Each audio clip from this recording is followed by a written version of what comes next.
Hello and welcome back to Big Herbs and Nerd. We have another tactics tips video today. And today we'll be looking at Prozone or Stats or whatever it's called. The super fun analysis graphs that everybody likes to play with but nobody quite gets the handle of.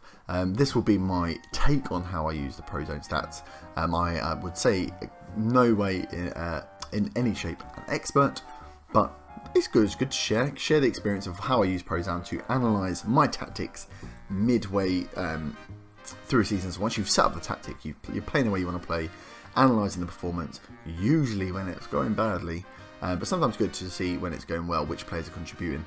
But it's something different, so you're not looking at the team analysis, you don't have to wait so long for this. Those like sort of mid-season transfer window sections where you look at key passes, key headers, always great for looking at individual players, but for analysing how your tactics working and whether there's individual player instructions and stuff required, this is the tool for you. So I will bring you up into the Arsenal game that we have just lost in a series, and I will have to make sure that this video comes out after that Arsenal video, as that will be bad. We'll work that one out. If you're watching this from the director series and I've got this wrong around, I apologise because I'm going to show you the results of a video that you've probably not seen. I'll work that one out.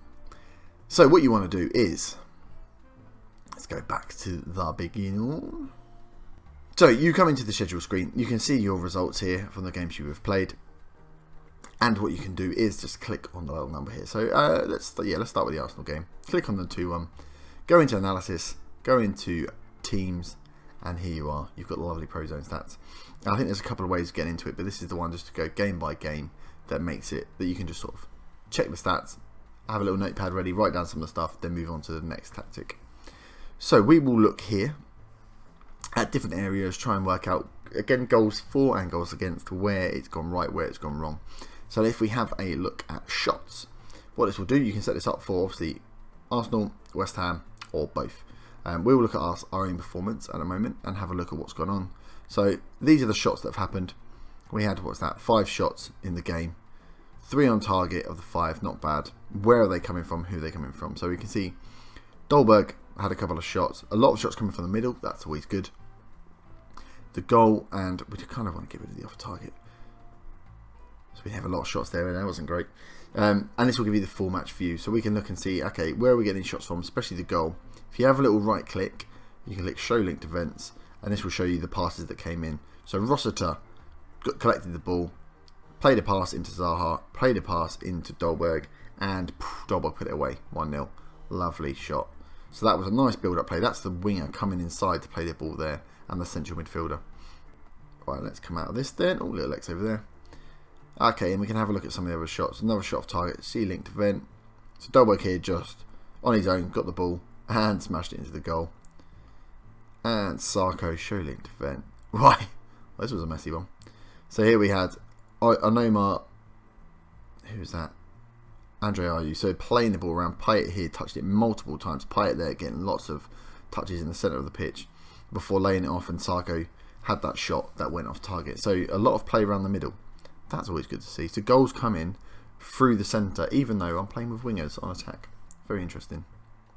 So that just tells us how we're building up the play, where we're getting our shots in. Probably didn't have enough shots, and we'll see that when we get into the passes as to where the passes are being made. Are we missing out on certain areas of play? Do we need to change some instructions? So let's have a look at Arsenal's. We want to worry about. So look at the amount of shots they had. Look where they're coming from. The goals obviously a big problem. Off target shouldn't be too much of a problem because they should be coming from. Although a lot of those were in the centre, that's not so great. Hit the woodworks close, saved. So they had a lot of good. Adera had a good shot there. So if you have a look at some of these, the 2 goals show linked defence. So the ball's coming in from the back. That's left back into Sanchez, who's played it inside, and they've laid it off. And Volland's got the goal there. So it's playing through the defence. So what we're saying there is Özil isn't being closed down. We need someone to be closing down this man because he's playing great balls into the strikers, just kind of getting behind the defenders. Maybe that might mean turning one of my defenders into a stopper. Is it a stopper? Yeah. So they get forward and cut those guys out. Let's have a look here. And this one was Volland. It must have been a Can't even remember. It must have been a corner or something, and it's fallen down and he's taking the ball there. So that's keys, right? So let's have a look at the ones that were blocked and saved. Well, blocked not so much. Saved being another one. So these are shots that could well have gone in. So who's playing the ball in here? So that's coming out. Winger playing around. Winger pinging it into the middle. These ones are the worry. If you've got right in front of our goal, that was just a long ball over the top. Who is that taking that shot though? That's Özil again. Joel Campbell came on. He just had a straight off shot. Folland had a save shot, which again came from Özil playing the ball inside to him. So they're playing a lot of little small passes in and around this area where we should have someone in there defending.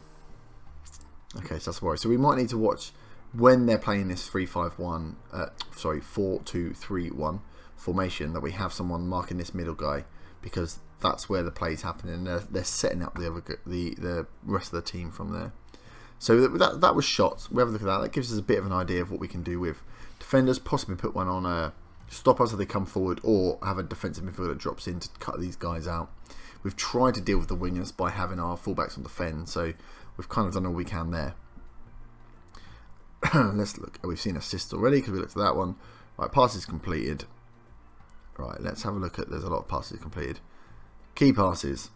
So the key passes here. Number 10. Özil. We should have done more to shut down Özil. We should have seen that he was making the key passes, and definitely. Oh, pass combinations. How lovely.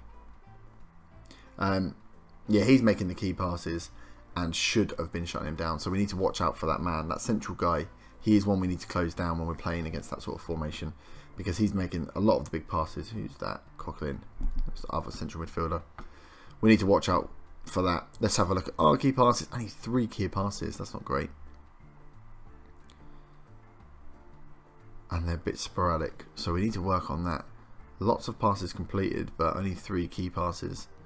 Passes intercepted. This is one to watch out for. Oh man, we've got passes intercepted all over the shop. That's not so good. Yeah, a lot of passes being intercepted there. And no real huge culprit. Which is a bit of a worry. We can go in and look at the individual player selection if there's someone we want to look at in particular. But yeah, a lot of passes intercepted. So look for Arsenal. Yeah, they only had 93, 400 completed. So passing is not great. And not a lot of key passes. So we'll have a look at that. Maybe our passing stats are out. Maybe we need to bring it down to short, but we play at quite a low tempo, so that's a bit of a worry. Crosses completed. Oh, are you in Payet? So many crosses intercepted. Expect that though. Let's have a look at Arsenal. 5 crosses completed, 21 intercepted. That's always nice to see. Some of them right from the edge, probably corners. Okay, we haven't got too much to worry about there. If they were crossing as well, that's that formation, that 4-2-3-1 is always difficult to play against because they do get their guys right on the byline. I don't think there's too much more we then want to check. You can check into interceptions, see who's making the interceptions where. Fouls and tackles, not too much. Scoring chances, this is a good one. Okay, so we got clear-cut chances and half chances. So they had 6 in the game. A lot of them falling in. Kevin Volland. We only had the 1 half chance in the game. So there's a lot of clear-cut chances in and around the middle. It's annoying you can't see the linked events on these ones. Oh, there we go. It's loaded now. So again, you can see on the clear-cut and half chances where they're coming from. Show linked events. Oh, that was just him on his own. So yeah, we know Özil's making the moves for them. Our half chance. Where did it come from? Cross from Ayew into Sarko was our half chance. Not great. We didn't make a lot of movements there. Mistakes is a nice one to look at as well. Who's making mistakes? It's interception miss. So we know Reece Oxford made a few. Who's that? Jordan Williams making a few mistakes as well on interceptions missed. Losing the ball, criminal offence. Number 7, who's that? Mosquera lost the ball a couple of times. Having 5 or 6, not too bad, I suppose. Lost challenge. Caught in possession. So yeah, Oxford there didn't have a great game. Caught in possession, lost the challenge, and lost a few interceptions, so wasn't having a great game. But nothing too much to worry about. If one player was losing the ball a lot, and the problem with these stats as well, you've got to remember, you have to look at. Oh, I like these ones. You have to look at multiple games to build up a picture of how people are playing. So if you're in a bad rut, you can look at 2 or 3 games and work out, okay, what's going on. Lost possession. That's all over the shop. Yeah, have a look at what's going on. Are certain people losing the ball more often than others, and can you do anything about that? Let's get rid of that. There we go. Yeah, so in that game, okay, we there was a few play. Oxford didn't have a great game. A lot of chances coming through from that attacking midfielder. So we know that if we're playing against that 4-2-3-1, we need to have someone there utilising that or taking out that guy essentially. But that's not going to help us with our attacking. We didn't do very well in attacking there. So overall, not bad. Like I said, you can also go in and have a look at the players. So you can look at individual players, and you can see shots missed. Kind of a 10 on each of these on the stats. You can kind of look at who's done what. So interceptions, who had the best game in terms of interceptions, who missed interceptions. So Jordan Williams missed the most, but also made the most. So you can kind of get a judge of individual players on here. If you have a little click, I think it puts them on the screen. Oh, and you can go through here. So if there's one area you want to look at, are people missing? Are people having worse games than others? You can have a look at see who's playing well, who's playing not so well, in terms of who you've brought on the pitch, which is sometimes useful. If you look at the first screen and there's something you really want to get under the skin of, this is the way you come and do it in the individuals. Having a look at who's making mistakes, who's not. But again, it gives you the same information just in number format, which is sometimes a bit nicer. So that really is the analysis that I use, the useful analysis, I think. Some of these heat maps and the summaries are good, but this is the real crux. This is where you want to have a look at it. So that was the Arsenal match. So if we look at that as that was a loss, we'll go now and look at the, if I can get back to it, the Man United game. So we won 2-0 against Man United. Dimitri Payet and Diafra Sarko getting the goals. Well, let's have a look, and what we can do there is see if when we're playing well against a big team, what does that normally look like. So let's go straight into the teams. Let's have a look at the shots. So Man United had a lot of shots. 6 off target. Right, 8 saved, 3 blocked. So who's taking their shots? We've got Rashford. So he was their main striking threat from the beginning. Pavel and Herrera. So these are the ones we got to watch out. How are they getting right inside our box? So that was a corner. A lot of play around the middle here. Ander Herrera, Mkhitaryan. So they were playing the ball around. Lovely. Okay, corner. So a lot of them were long range. That's not too bad. Playing the ball around. Who is this? Yep, Pavon. Okay, so wingers all line up. So okay, that wasn't too bad for them. Again, nothing really to pick out. Has been horribly wrong. Good to see that a lot of these are long shots. There's a fair few in the box, but Rashford, when he was on, was being held back and held to long range shots, which is probably why we came away with a result. If we look at our own shots, 2 goals. One from Dimitri Payet, which was a free kick, and one in the inside of the box, which was Sarko. He's got 2 events there. They won't let me see the damn linked event. So one of our clear-cut chances, Mosquera played the ball out. Zaha had the ball, played inside to Payet.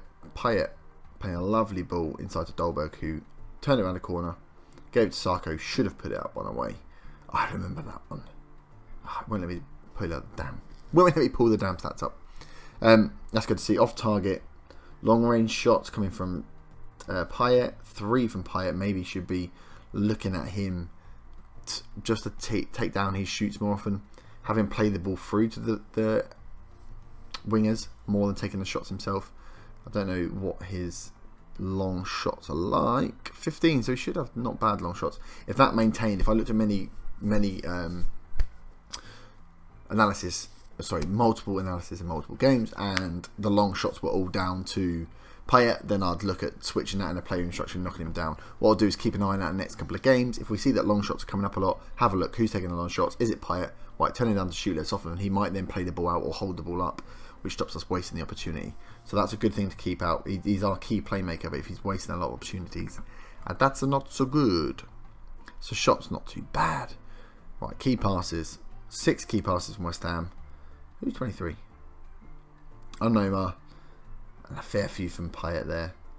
Oh, have I still got the chances on? Oh no, what's this?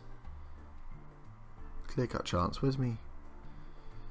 Turn off me clear cut chances. Bloody hell. God. Decent amount of completed passes in this one. Intercepted only at 92. That's good to see. That's a good ratio. 6 key passes. A Payet picking them up. Oh, we've got passes in from Sarko. Payet again. Nice to see. Man United, where are their key passes coming from? All over the shop. No one too much to worry about.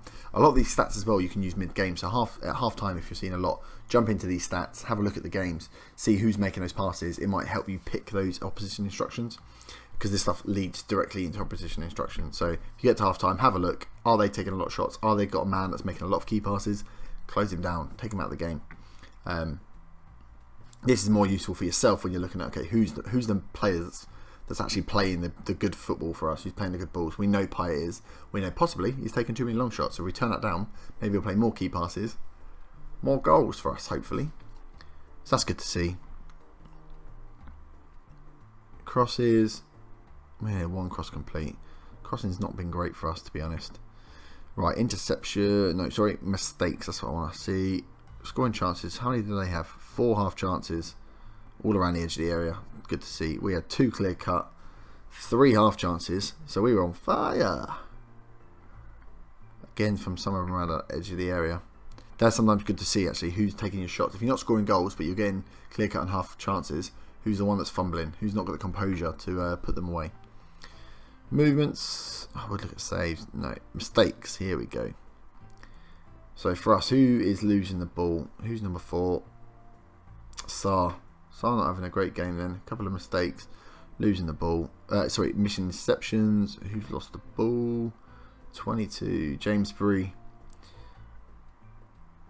And Casper Dolway. I'm not too worried about the guys up front losing the ball. It's when my defenders are losing the ball. Not so great. James Bree, we have to watch there. Lost the ball. Missed an interception. So didn't have the greatest game there. Lost challenge. Who's that? Bloody Cresswell. So that we just need to watch Bree then. Maybe that might just be he's young and he's not experienced enough.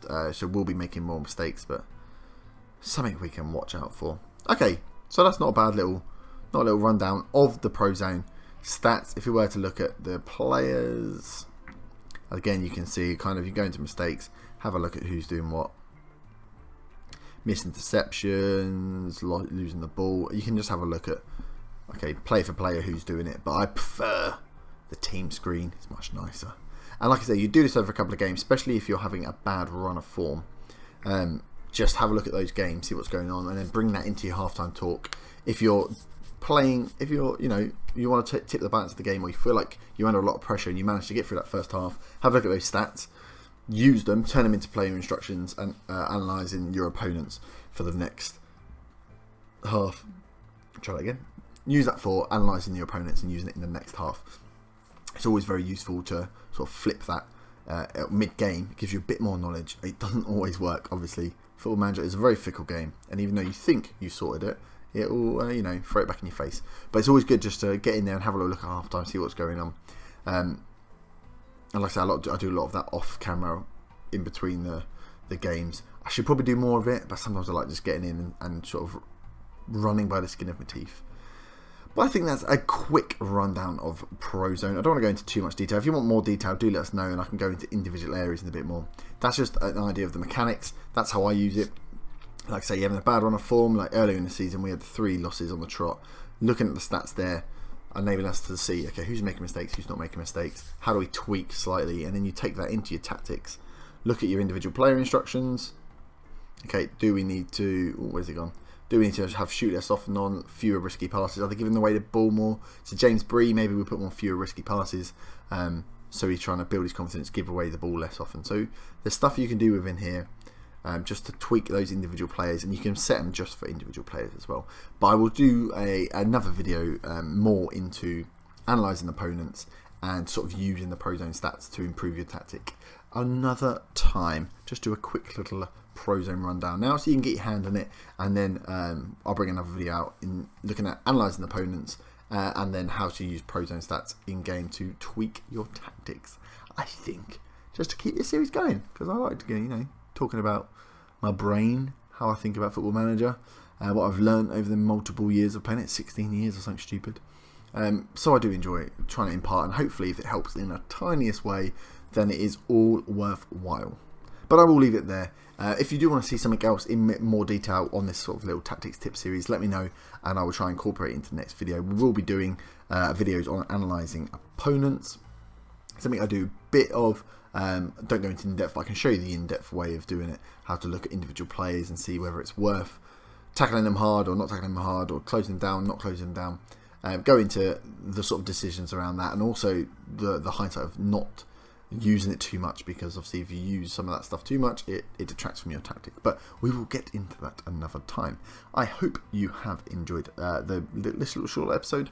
Hopefully it's been useful. Go and play with the Prozone Stats. Can't break them. All you can do is have a look and see what's going on. See if you can sort of crack your teams. Definitely have a look at them half time if you're losing, or under the cosh the first half. A lot of pressure. You might be able to single out that one player that you need to mark tightly or close down or tackle hard. And that might help you just get through that next game. So have a play. Let me know how it goes. If you want to see some more, let me know. Otherwise, I shall see you next time. Thank you very much for stopping by. If you have enjoyed, smash the like button. If you are new to the channel, please do subscribe. Go and check out the other content. Go and check out the Director's Challenge save. You may have just got a sneak peek at some of those results. I'm a bit worried that I'm not going to get the scheduling in these ones right. But otherwise, I'll see you in another video. Thank you very much for stopping by. Have a good evening. Bye-bye.